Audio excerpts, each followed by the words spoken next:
കലയ്ക്കുന്നത്. കോട്ടയം തിരുവാതുക്കൽ വേളൂരിൽ കനത്ത മഴയും കാറ്റും ഉണ്ടായതിനെ തുടർന്ന് വീടുകൾക്ക് നാശനഷ്ടം. ഇന്നലെ പെയ്ത മഴയിൽ മരങ്ങൾ വീണ് വീടുകൾക്ക് കേടുപാടുകൾ സംഭവിച്ചിട്ടുണ്ട്. കോട്ടയത്ത് നിന്നുള്ള വാർത്തയുടെ വിശദാംശങ്ങളുമായി ശ്രീജിത്ത് ആണ് ചേരുന്നത്. ശ്രീജിത്ത്, സംസ്ഥാനത്തെ വിവിധ പ്രദേശങ്ങളിലൊക്കെ തന്നെ വലിയ നാശനഷ്ടങ്ങൾ ഉണ്ടായിട്ടുണ്ട്. മധ്യ കേരളത്തിലും വലിയ മഴയാണ് കഴിഞ്ഞ ദിവസം അനുഭവപ്പെട്ടത്. ഇപ്പോൾ മഴയ്ക്ക് ശമനമുണ്ടോ? എന്താണ് വിവരങ്ങൾ? അഭിലാഷം, മഴ പൂർണ്ണമായി മാറിയിട്ടില്ല.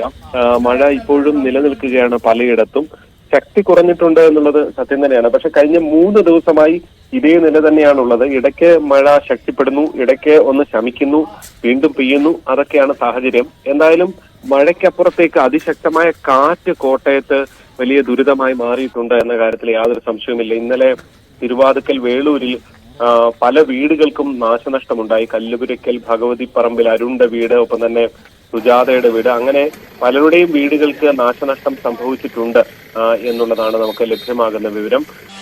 ഒപ്പം തന്നെ കുമരകം റോഡിലെ ഒരു കാഴ്ച വളരെ ഭീതിയുണ്ടാക്കുന്നതാണ്. അതിശക്തമായ കാറ്റിൽ ബൈക്ക് യാത്രക്കാർ നിയന്ത്രണം വിട്ട് നിലത്ത് വീഴുന്ന കാഴ്ചയാണ് വളരെ ഞെട്ടിക്കുന്നത്. അത്രത്തോളം കാറ്റാണ്. ഇന്നലെയും ജില്ലാ കളക്ടർ അവധി പ്രഖ്യാപിച്ചത് ഈ കാറ്റ് മുൻനിർത്തിയാണ്. മഴയെക്കാട്ടിൽ വലിയ പ്രതിസന്ധിയായി പലയിടത്തും മരങ്ങൾ ഒടിഞ്ഞു വീഴുന്ന സ്ഥിതിവിശേഷമൊക്കെ റോഡിലാകെ ഉണ്ടായിരുന്നു. വീടുകൾക്ക് നാശനഷ്ടം സംഭവിക്കുന്ന സ്ഥിതി ഉണ്ടായിരുന്നു. അത് ഇന്നലെയും തുടർന്നു. ഇന്ന് രാവിലെ എന്തായാലും മഴയുണ്ടായിരുന്നു. മഴ പലയിടത്തും തുടരുന്നു എന്നുള്ളതാണ് സാഹചര്യം.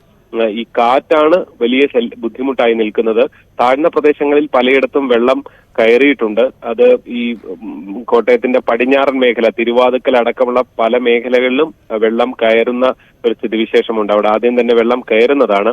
എന്തായാലും മഴ മാറിയില്ലെങ്കിൽ അത് കൂടുതൽ ദുരിതമായി മാറും. അഭിലാഷ്, കോട്ടയത്ത് ഇപ്പോൾ നേരിയ ശമനമുണ്ട് എങ്കിലും അത് സ്ഥിരതയാർന്ന ഒരു സാഹചര്യമല്ല എന്നാണ് ശ്രീജിത്ത് പറയുന്നത്. കാരണം കഴിഞ്ഞ 3 ദിവസമായി ഇത്തരത്തിൽ ഇടവേളകളിൽ മഴ അതിശക്തമാകും, പിന്നീട് മഴ കുറയും, വീണ്ടും മഴ ശക്തമാകുന്ന ഒരു സാഹചര്യമാണുള്ളത്. ഇപ്പോൾ നേരിയ ശമനമുണ്ട്. പക്ഷേ ശക്തമായ കാറ്റ് കഴിഞ്ഞ ദിവസങ്ങളിൽ വലിയ തോതിലുള്ള അപകടങ്ങളാണ് കോട്ടയത്ത് വരുത്തിവെച്ചത് എന്നതാണ്. മാത്രമല്ല, വാഹനങ്ങൾ ഉൾപ്പെടെ ഈ കാറ്റ് പിടിച്ച് വാഹനങ്ങൾ ഉൾപ്പെടെ മറയുന്ന സാഹചര്യമുണ്ടാകുന്നു, നിയന്ത്രണം വിട്ടുപോകുന്ന സാഹചര്യമുണ്ടാകുന്നു.